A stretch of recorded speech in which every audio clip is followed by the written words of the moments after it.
Dahil palit season na ulit mga auntie, kaya heto, mamimili ulit tayo ng panibagong itatanim. Hi, hello, minasan, konnichiwa. Tara, samahan nyo kami today's mini vlog. Dahil day off ni hapon, kaya nagaya siyang mag-grocery. Tumaan nga muna yung asawa ko sa Hokkien shop dahil meron daw siyang bibilhin. Kaya habang namimili siya, ay naghihintay kami dito sa sasakyan. Pagkatapos nga po ng ilang minuto, ay nagbiyahe na kami. Hindi ko po alam kung saan kami pupunta. Pero dahil yung asawa ko yung nagdadrive, kaya bahala na siya mga auntie.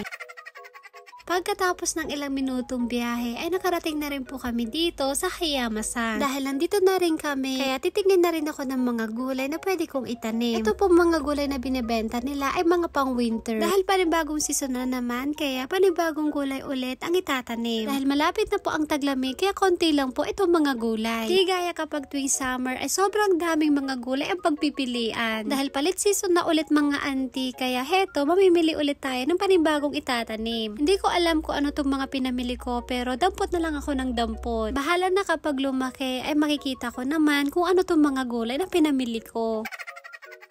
Late na nga ako namili ng mga gulay. Dapat August pa lang ay tinatanim na po itong mga to. Para pagsapit ng buwan ng November o December ay hinaharvest na natin itong mga gulay. Pero okay lang po yan mga auntie kahit mahuli ako sa pagtatanim. Pagkatapos namin mamili ng mga gulay ay dumaan naman po kami dito sa napakadaming mga sunflower. Dinaan nga po kami dito ng asawa ko. Sabi niya mag-picture-picture daw kami. Go na go naman po yung mother-in-law ko at nakisama naman po sa video. Saglit lang naman po kami dito dahil kailangan na po namin mag-grocery. Na nga po, pagkatapos namin doon sa sunflower, ay umalis na rin po kami kaagad. Dito naman po kami nagpunta sa supermarket. Nakakita nga po ako dito ng nashi o kung sa Tagalog po ay peras. Pinabili ko nga po sa asawa ko dahil favorite ko po ang nashi mga auntie. Napakasarap po nun, lalo na kapag malamig na kinain. May ibang klase ng variety ang peras, pero yun lang po yung nagustuhan ko. Napakasarap po kasi at hindi po siya nakakasawang kainin. Pagkatapos po namin doon sa isang supermarket, ay dumaan naman po kami dito sa Big Value. Dito nga namin pinamili yung iba dahil napakamura lang po dito. Katapos namin mamili ay syempre magbabayad na po si uncle yung hapon. Bumili nga rin po kami dito ng 3 pirasong pig. Napakamura nga lang po ng isang punong mga auntie na sa iyong Hokkien lang po. Susubukan ko po itong itanim baka sakaling mabuhay. Pagka-uwi naman po namin ng bahay ay agad na rin po akong gumawa ng ensaladang talong. Dahil may bunga yung mga talong ko kaya heto mga auntie ginawa ko siyang ensalada. Kulang nga lang po yung ricado dahil wala pong mangga. Ay nagimas ko man ni ante no dati laok na nga mangga.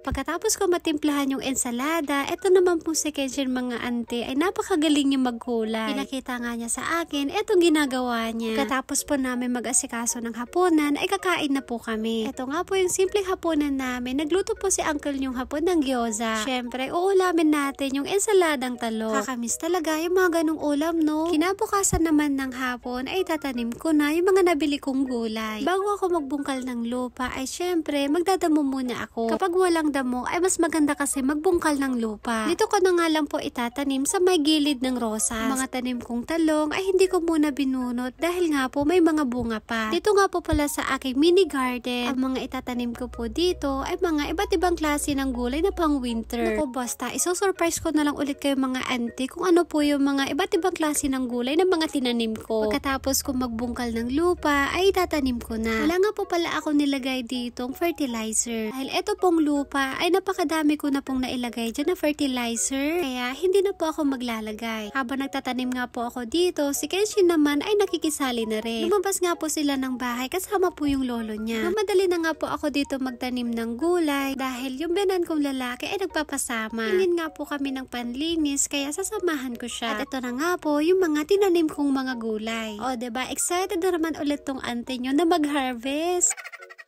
Pagkatapos ko po magtanim ng gulay, ay sinamahan ko na po si Otosa. Dahil hapon na po, kaya nagpalit lang ako ng damit. Mamaya na lang po ako maliligo kapag nakauwi na kami ng bahay. Kailangan po kasi namin magmadali dahil anong oras na. Baka po kasi maabutan kami ng dilim sa daan. Kaya ayun na nga po mga auntie, tiis muna po tayo sa amoy pawis. Bale, wala namang iba makakaamoy, si Kenshi lang naman at saka si Otosa.